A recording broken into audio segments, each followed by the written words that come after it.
Good morning and blessed Good Friday. Today is a Good Friday.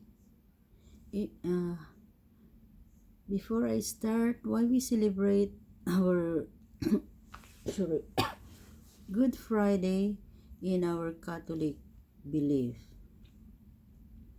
Yes, because according to my faith, today in Good Friday, we pause to reflect on the meaning of sacrifice, renewal, and hope. It is a solemn day that reminds us of the power of faith, the strength of compassion, and enduring belief that light follows even the darkest of moments. As a families across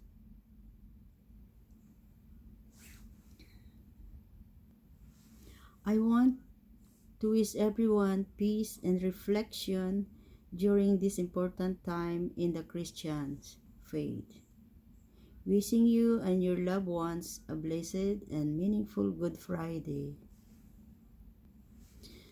My Catholic faith in Good Fridays of the Lord's Passion is the 7 last words of Jesus.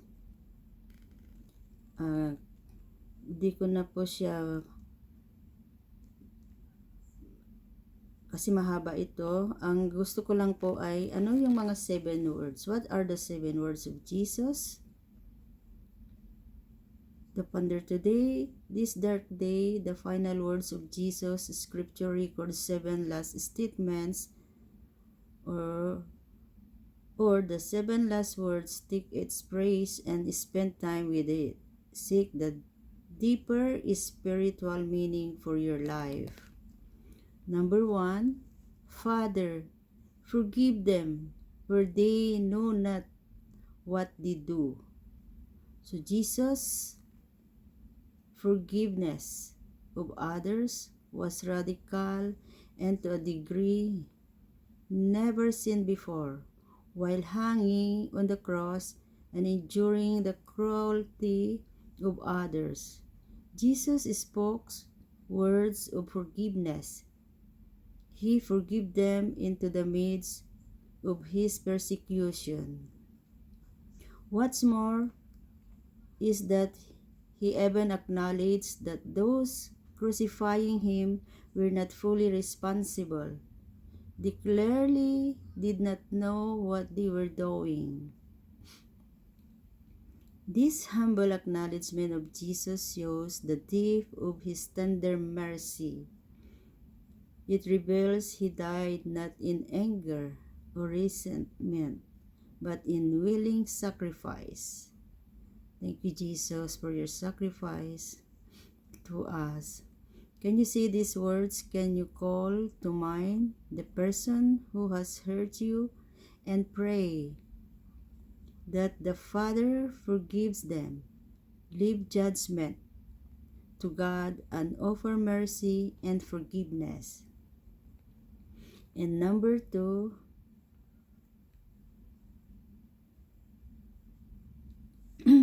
sorry. I assure you, today you will be with me in paradise. What a consolation it must have been for the good chief to hear these words.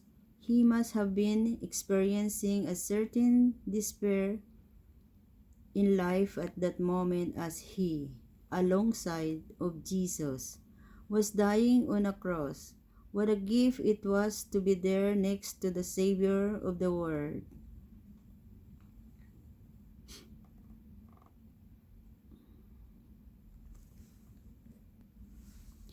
Sharing in the suffering of Christ in such a real way. And this man was privileged to be among the first to receive this gift of salvation won by Jesus on the cross. Jesus offers us the same assurance. He offers salvation to us beginning today. And He offers it to us in the midst of our own suffering and sin. Can you hear him offer you this gift of mercy? Can you hear him invite you share his gift of everlasting life?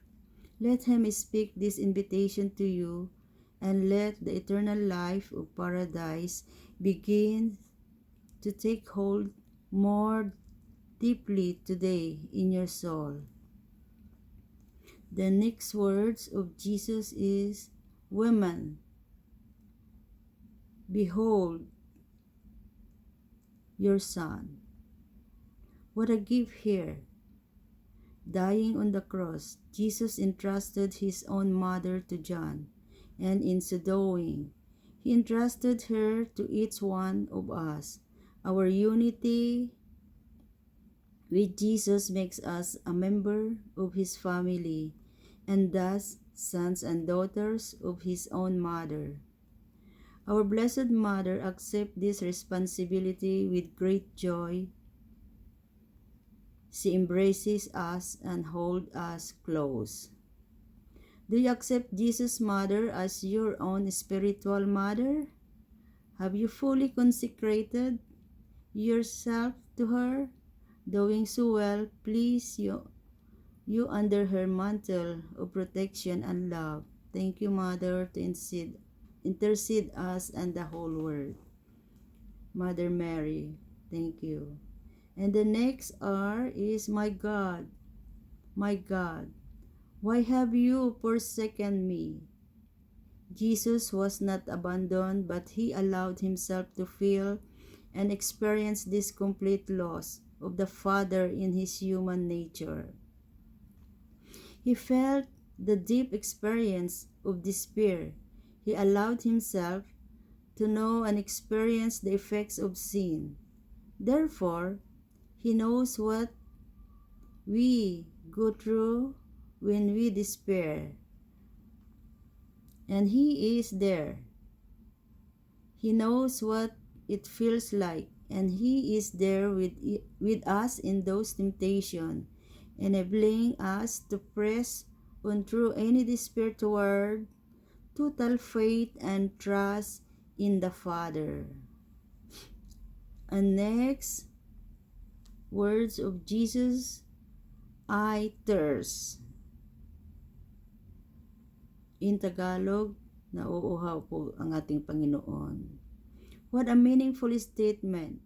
He thirsted physically at that moment for water to quench his dehydration, but more than that, he thirsted spiritually for the salvation of all of our souls. Jesus' Spirit still longs for this gift of salvation. He longs to call us his children. He thirsts for our love. Father, Jesus saying these words to you, I thirst for you, he says. It is deep and burning thirst for your love. You satiate Jesus' thirst by returning that love. Satiate his thirst this Good Friday by giving him your love. And next, words of our seven words of our Lord Jesus are, Father, into your hands I commend my spirit. This is so touching to all of us. These are the words we need to pray more than any. These are the words of complete surrender to God. Prayer is ultimately about one thing. It's about surrender. It's about trust. See these words over and over today, and let this perfect surrender of Jesus also be your surrender. Surrender means God is in control. It means that we let go of our own will and choose only God's. And it means that God pleads to accept our surrender and guide us into the perfect plan He has in mind for us.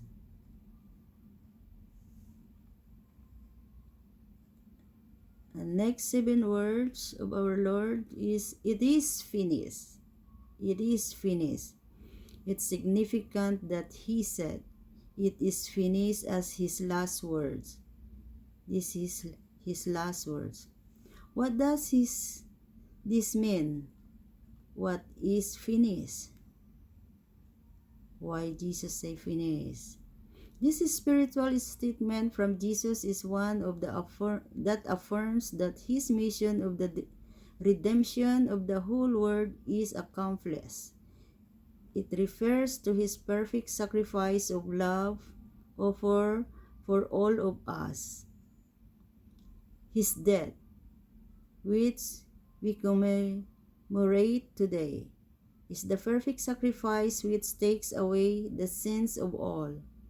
What a gift and what a sacrifice Jesus endured for us. We are used to seeing this sacrifice on the cross.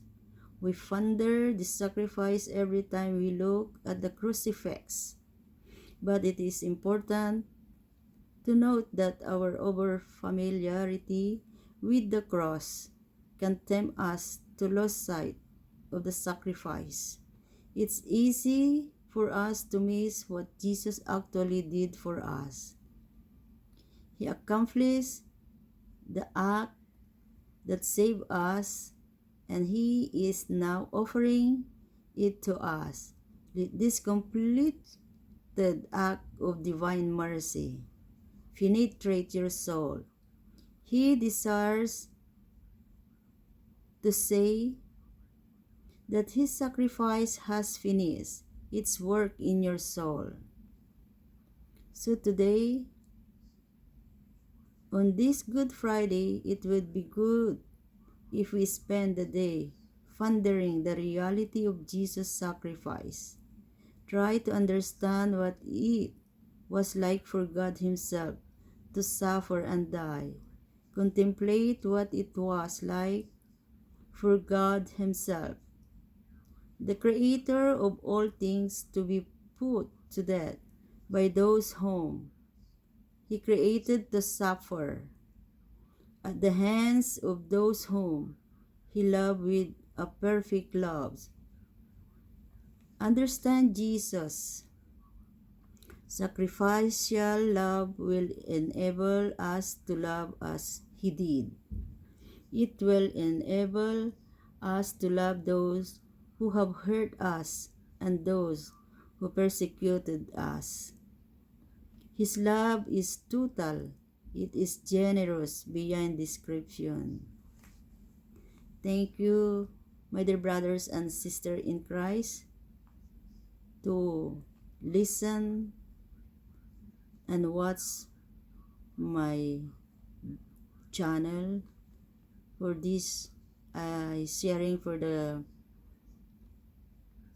last words of our Lord Jesus Christ, the seven words of our Lord.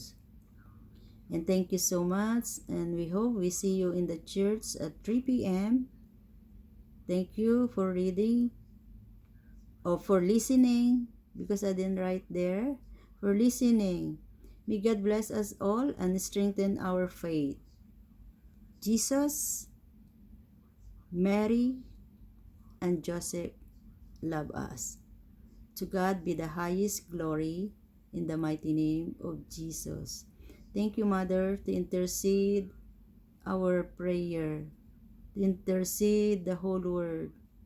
Thank you, Mother Mary, the Mother of God.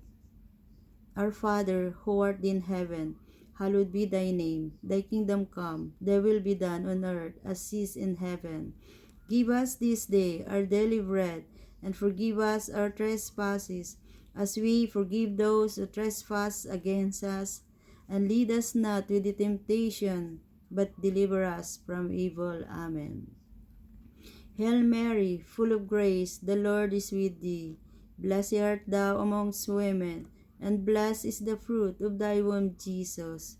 Holy Mary, Mother of God, pray for us sinners, now and at the hour of our death. Amen. Glory be to the Father, to the Son, to the Holy Spirit, as it was the beginning, is now, and ever shall be, world without end. Amen.